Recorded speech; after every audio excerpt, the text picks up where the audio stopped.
I just really hate losing. Welcome to From Center Ice. My name is Courtney, and clearly the Blackhawks lost again. They are now on a 3-game losing streak. This one they didn't get to overtime, so they ended their point streak as well. Now, before we jump into the questions and actually talk about what went down in this game, because that is inevitably going to make me frustrated and annoyed, I have some rational thoughts first. So the Columbus Blue Jackets beat the Chicago Blackhawks 2-1. The Hawks outshot the Jackets. The total shots on goal ended up being 32-27. That's pretty good for Chicago, seeing as how they were giving up a lot more shots in these past 2 games against Nashville. The Blackhawks were getting some high danger scoring chances. They scored on the power play again. Dylan Strome got the only goal of the game, and it was on the power play. They had ended their power play streak, unfortunately, in the last game against Nashville, but they got back on the score sheet on the power play in this one. Unfortunately, it was the only goal of the game, but at least there was positivity to come out of that. The team didn't look completely asleep. Our goaltender, Kevin Lankinen, once again played fantastic. Patrick Kane had 6 shots on goal. Brandon Hagel had another good game. Matthias Janmark had a pretty good game. Nicholas Beaudin had a good game. And that's where I'm gonna end that.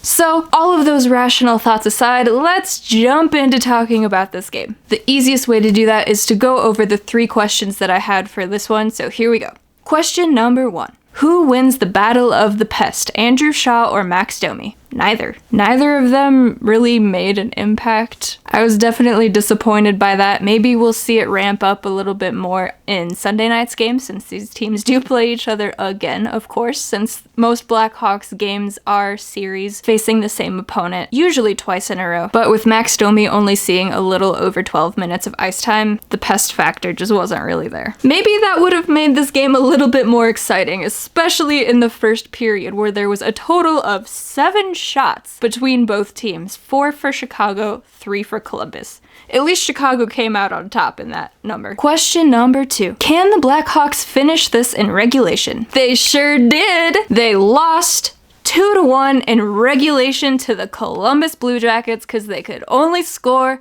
on one of their chances. Don't you just love it? Now, going back to the last video, I had talked about how the Blackhawks dressed 7 defensemen and 11 forwards. If you recall from that video, I said, correct me if I'm wrong, but whenever the Hawks do this, they always seem to lose. Told you so. When I saw they were doing this again, I was really hoping that I would look like an absolute fool after posting that video very early this morning, since I finished the edit about 3:30. I don't know why I do these things to myself, but I do. That's just how it goes. Anyway, I was really hoping they would come out, dress their 7 defenders that they're so inclined to do, and just have an absolutely amazing game, shutting me up and making me look like a fool. But they just proved me right. After only scoring 2 goals in that first game against Nashville, it could really be argued that what the Blackhawks needed was offense. They weren't getting any chances, they looked asleep out there. Sure, the defense didn't look all that great either, but as they say, the best defense is offense. So what do? The second game against Nashville, they come out and they dress 7 defensemen and 11 forwards. Let's take away one of the forwards, who is more likely to produce offense than the guys on the back end, although our defenders have been pretty good at that. But Adam Boquist is out on the COVID protocol list, so that definitely cuts down on the defenders able to get on the point sheet. Although Connor Murphy was doing a pretty good job of that in the first few games of the season, not so much since. Anyway, they come out in that second game against Nashville, dress 7 defenders, 11 forwards. Yes, I'm going to keep saying it because it drives me nuts. And what happens? The Blackhawks score 1 goal in that game. Now, if only somebody could have predicted that happening. Has dressing 11 forwards ever worked for this team? From my recent memory, no, it hasn't. I said it in the last video. As far as I can remember, they always lose when they do this. Maybe it works for some other teams. I don't follow other teams as closely. There's some I do follow fairly closely, but none close enough to know how often they win by dressing 7 defenders. So I don't know where they're getting this idea from, that this is a great idea, and especially where they're getting the idea from that it's a great idea to do this twice in a row after scoring 1 goal when you did it the first time, because clearly it didn't work again. The Blackhawks scored 1 goal on the Columbus Blue Jackets. Sure, they had more shots. Sure, they had more better chances, but they still scored 1 goal. Sure, this team doesn't have the star power that it's had in the past, but there are plenty of good players on the Chicago roster. They should be able to score more than 1 goal. Give credit to Joonas Korpisalo. He made some amazing saves in this game. It's not all on the Hawks for not putting the puck in the back of the net. He definitely gets credit where credit is due. I'm a big fan of Korpisalo. It's very annoying to see him on the other end of the ice going up against the Hawks because usually I root for his success. Not so much when he's facing my team. But the point still stands. I don't care how many shots you get. I don't care how many chances you get. Your odds of scoring more goals go up when you don't dress 7 defensemen. That's just how it is, at least for this team. Like I said, maybe it works for some other teams around the league. For the Chicago Blackhawks, it does not work. If we see them do this again on Sunday, I might lose my mind. So, yes, the Blackhawks finished this one off in regulation by losing 2-1. Question number 3. Will the team help their goaltender? I wouldn't say that they didn't help their goaltender. They got more shots on net than Columbus did. They had some good chances. They were trying to score. More so maybe than we saw in the previous 2 games. Of course, the 2 goals that were scored came off of plays where the team in front of Lankinen just messed up. On the second goal of the game, Ian Mitchell pinched down in the offensive zone as they were attacking the net, which is totally fine, except that left Patrick Kane in his spot to try to fill in for him. And if you've been paying attention, when you have Patrick Kane trying to play defense, the Blackhawks are gonna get scored on. And that's exactly what happened. Kane tried to get back, Keith tried to get back. Neither of them could catch the Blue Jackets player, and he put the puck behind Kevin Lankinen. On the first goal of the game, the Blackhawks were killing a penalty, something they've been hot and cold at this season so far.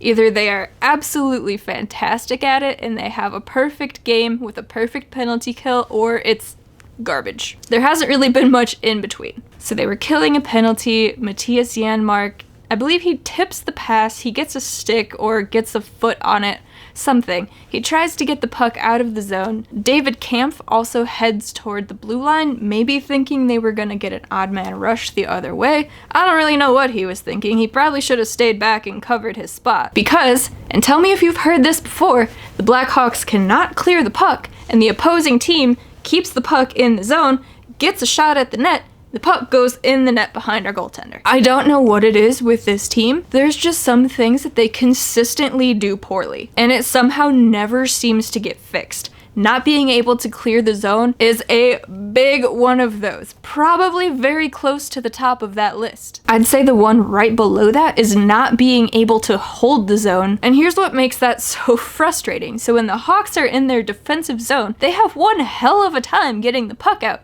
They try to ring it around the boards.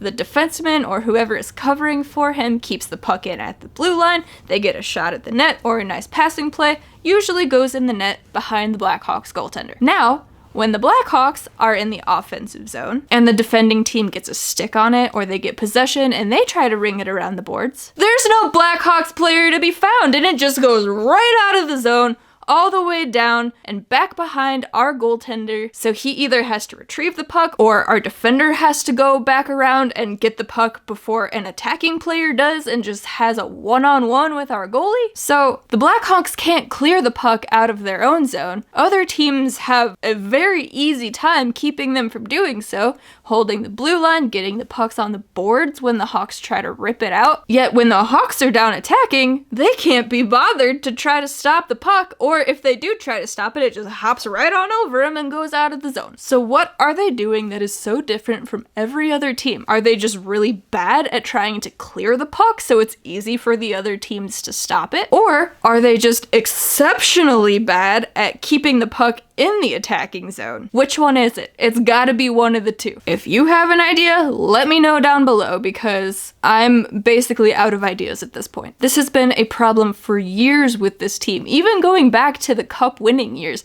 they've had one hell of a time getting the puck out of their own zone and then holding the puck in the offensive zone. Meanwhile, it seems like every other team that plays against them just doesn't have a problem doing either of those things. Maybe it's just because I'm watching the Blackhawks more closely in these games. That could certainly be it. It's just something that I've noticed. Let me know if you have as well. So going back to, will the Blackhawks help their goaltender out in this game? Yes and no. Kevin faced a lot of A-plus chances. He ended up stopping most of them. He had a few point blinkers that probably really should have gone in behind him, but he's just playing amazing hockey right now. Unfortunately, the team in front of him is not. Look, what they have to realize is we're not gonna play Detroit every game. They have to learn how to score and how to beat other teams. Because if they're only gonna beat Detroit, they're gonna be last in the league. And if they get the first overall pick, maybe that doesn't end up being so bad if he turns out to be a great player.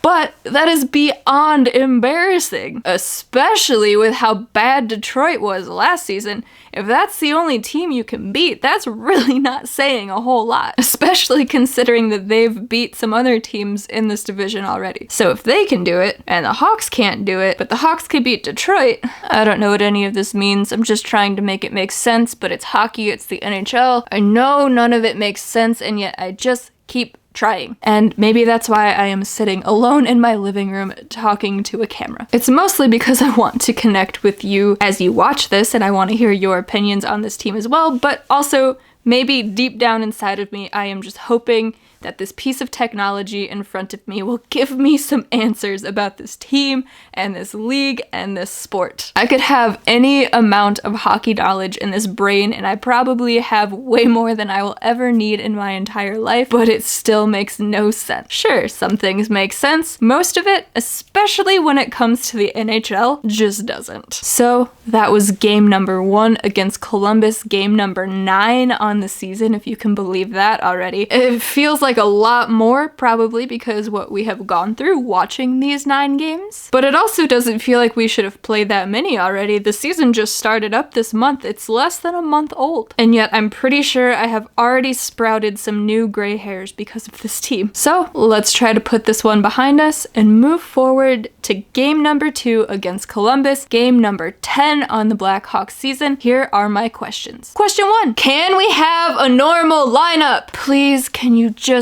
dress 6 defensemen and 12 forwards? That's all I ask. I don't even care who's in the lineup at this point. Can you just go back to 12 and 6? I know saying I don't care who is in the lineup is definitely very risky. Be careful what you ask for. I am aware of this, but anybody who could be in the lineup when it looks like that is going to end up being better than the Blackhawks dressing 7 defensemen because it never works. Who do I have to call to make sure they never do this again? I don't know why they would just listen to me, of all people, but they don't seem to realize that it doesn't work because they keep doing it. Meanwhile, all of us know, you and I are on the same page, that this never works. I just wonder how these people get their jobs sometimes when they're so bad at them. And again, I'm a fan of Jeremy Colleton, but I have a lot of questions about the decisions that he makes sometimes. This being a very big one. Question 2, will the lack of scoring in this game lead to a bad effort on Sunday? Now, this could go either way, right? The Hawks had a lot of shots on net in this game. They had a lot of good scoring chances. They could only get 1 goal on Joonas Korpisalo. So do they come into Sunday's game feeling dejected, or do they come fired up, ready to try to get that second goal, at least, on this guy? Korpisalo is a very good goaltender, but he is not invincible. He is just human, like every other goalie in the league. He can be beat more than once. Sure, we can hope he has a bad game on Sunday. That would be great for this team. But you have to go into the game expecting you will get the same level of effort that you got from him on Friday night. So, what will the effort level be from the Blackhawks? Do they come out still firing the puck and building off of this game that they just had? Or do they look a little more like that first game against Nashville? Please, anything but that. I don't know if I could handle that again. I will say it one more time. Hope for the best, expect the worst, end up somewhere in between. I feel like that should just be a tagline for this channel at this point. Question 3, will the Blackhawks start another power play streak and get back to their power play efficiency? I mean, we could only hope so, right? They did break their streak against Nashville, but they came out in this game and scored a power play goal. Do they build off of that and continue doing that going forward like we saw to start the season? Certainly it would be nice. You would hope with the amount of talent that we have on this roster, they would be able to score on the power play and be somewhat efficient at doing so. We saw that they were for a while. Alex DeBrincat went on the COVID protocol list that fell right off the cliff, but your power play efficiency shouldn't rely on one guy. Okay, you could argue two guys because Adam Boquist is also on the COVID protocol list, but DeBrincat was the one scoring the goals. Dylan Strome has a few power play goals on the season so far. Dominic Kubalik has a couple power play goals on the season so far. So, will they start up another streak and have a good power play again? It's not something that we've seen very much of in the last few years. I'd say in the last many years as a Blackhawks fan, somehow, with the amount of talent we've had on this roster before this season, there was a lot more talent, and somehow the power play has just always been very bad. Sure, they've had streaks where it's been good and efficient, but overall, I can't remember the last time you were confident that the Hawks were going to score when they went on the power play. In a season that is bound to be frustrating because it is a season of development, it is a weird season with the division and with COVID and all of that. In a season like this, it would be nice to know that when the Blackhawks get a power play chance, they have a very good shot at scoring on it. So I sure hope that they can start up another streak. I'm sure you hope they can start up another streak. I'm sure they hope they can start up another streak. We will just have to see. So there you have it. Those are my 3 questions for game number 2 against the Columbus Blue Jackets. Hopefully they can score more than 1 goal, because that is certainly painful to watch, especially 2 games in a row. The bright side is they looked a lot better in this game than they did in the previous 2. Is that because of the opponent? Is it because of their bad efforts in Nashville? Is it because they're back home? I don't care what it is, I'm just glad they look better. Now they have to take looking better and translate that into being better. That's the hard part. I think they can do it. I just don't know if it will be in this next game against Columbus or in the next series against Carolina. But we will hope that it is Sunday's game and they will come out and split the series with Columbus, taking 1 win out of these 2 games. It would certainly be nice. Or at least score more than 1 goal to give us something to cheer about during the game, because this one was pretty boring for the most part. Thank you all so much for tuning in. I hope you enjoyed this video more than you enjoyed that Blackhawks game. Unless you are a Columbus Blue Jackets fan, then welcome. I love visiting your city to see a hockey game every year. Of course, not these past 2 seasons because of COVID, but you have a cool arena and you got a Tim Hortons attached to it, so you won't find me complaining. Anywho, thank you again. If you want some more From Center Ice, you can check out the social media links in the description below. You can also head on over to FromCenterIce.com. Keep up with the latest podcast episodes. Jacqueline and I just recorded one this afternoon, and read the articles I put up. I put up one before pretty much every game. I've only missed 1 so far this season. I'm also putting up some deep dives into the Ice Hogs training camp roster. Their season is starting up pretty soon, so there will be more Ice Hogs content on this channel as well, which I cannot wait to start making because I love my Ice Hogs. I miss them dearly. I miss going to games as a season ticket holder. We won't be able to this season. Hoping next season we will be able to. I miss sitting at the BMO, and I'm sure any of you guys out there who are Ice Hogs fans do as well. With all of that being said, I will catch you all after the next game. Let's hope for a better one. Bye, guys. Thank you all for watching. Please hit that subscribe button to catch more From Center Ice content. If you could, hit the like button on this video, maybe share it with a friend or 2. And while you're here, check out the podcast playlist and catch up on some old episodes. We will catch y'all next time. Bye!